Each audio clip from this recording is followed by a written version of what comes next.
주요 이슈를 체크해보는 시간 이슈체크 오늘입니다. 오늘은 김대중 세종대 경영학부 교수 그리고 노영희 변호사 두 분 모셨습니다. 어서 오세요. 안녕하십니까. 네, 그럼 오늘 첫 번째 이슈부터 보겠습니다. 정부 대 지자체 핑퐁 게임.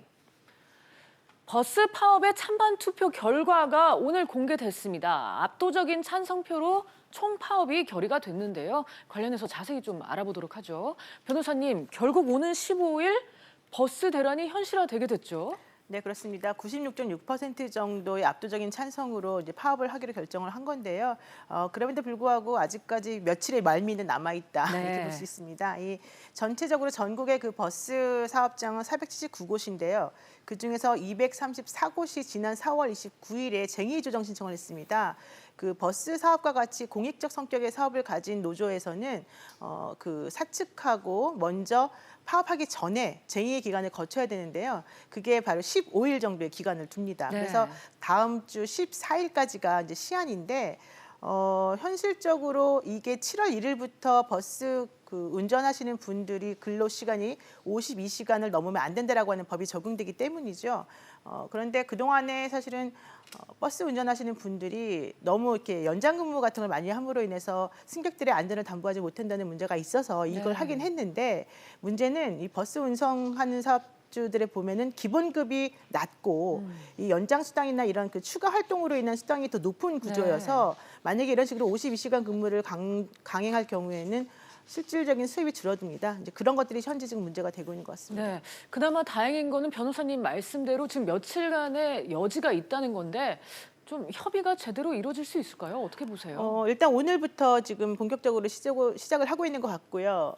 지자체별로도 지금 진행되고 있습니다. 보통 그 쟁의조정위원회에서는 3명의 조정위원이 있는데요. 한 명은 사측을 대표하고 한 명은 근로자 측을 대표하고요. 나머지 한 명은 조정위원이거든요. 그래서 현재 지금 그 정부 입장에서는 적극적인 쟁의조정을 한번 해보겠다라는 네. 입장이고요. 그래서 만약에 그게 안 될 경우에는 총파업에 대비해서 뭐 전세버스라든가 택시의 그 부재를 해제한다든가 여러 가지 대책은 지금 마련해 놓겠다라고 합니다. 네. 그렇지만 그렇다 하더라도 쟁의 조정이 되려면 뭔가 뾰족한 수가 나와야 되는데요. 예컨대 지금 버스 운전사들이 제일 걱정하는 거는 임금이 깎이는 실질적인 임금 하락이 문제 아니겠습니까? 네. 근데 그렇게 하기 위해서는 버스 회사에서 임금을 올려주거나 아니면 아예 버스 값을 올리거나 아니면 지자체에서 부담을 하는 이 세 가지 방식이 있는데 그중에 어느 한 곳에서도 내가 먼저 하겠다라는 말을 안 하기 때문에 그것이 좀 문제인 것 같습니다. 네, 교수님 지금 이 사안에 대한 해법을 쥐고 있는 게 정부와 지자체인 것 같은데 이 정부와 지자체 간에 지금 이견차가 크다고요? 예, 그렇습니다.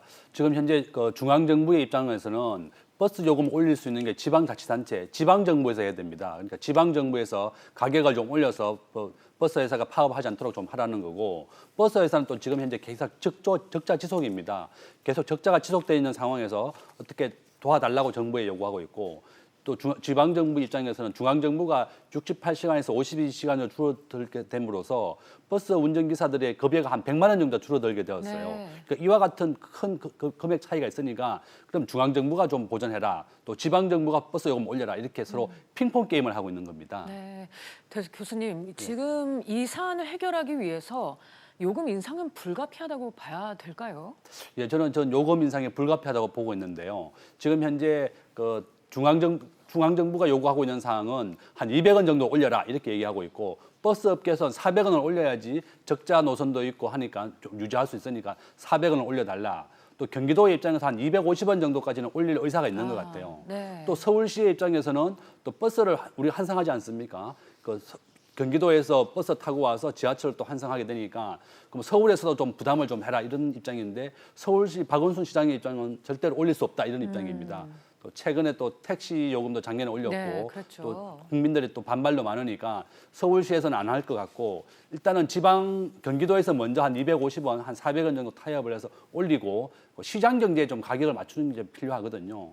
좀 시장 경제 가격을 한 400원 정도 올려야지 적정하고 버스 회사도 유지될 수 있는 상황인데 지금 정부가 뭐 200원이나 250원 가격을 자꾸 맞추게 되니까 파업을 하게 되는 거거든요. 그래서 가장 좋은 해결 방법은 시장 경제에 맡기고 시장 경제에 맡겨서 그게 좀 부당하다고 생각한다 그러면 중앙정부나 지방정부가 그 보전해주면 되는 겁니다. 그래서 이거 양보와 타협하고 서로 합의하면 되는 건데 파업만은 절대 막아야 되는 이유가 우리나라 국민이 하루에 이용하는 국민이 1,700만 명이에요. 우리 국민의 3분의 1이 버스를 이용하는데 그것을 파업하게 내버려 두어서는 안 됩니다. 네, 이 파업이 되면은 우리나라 경제 활동에도 큰 영향을 미치겠죠. 하루빨리 좀 현명한 해법이 나와야 될 것 같습니다. 그럼 다음 이슈로 넘어갑니다.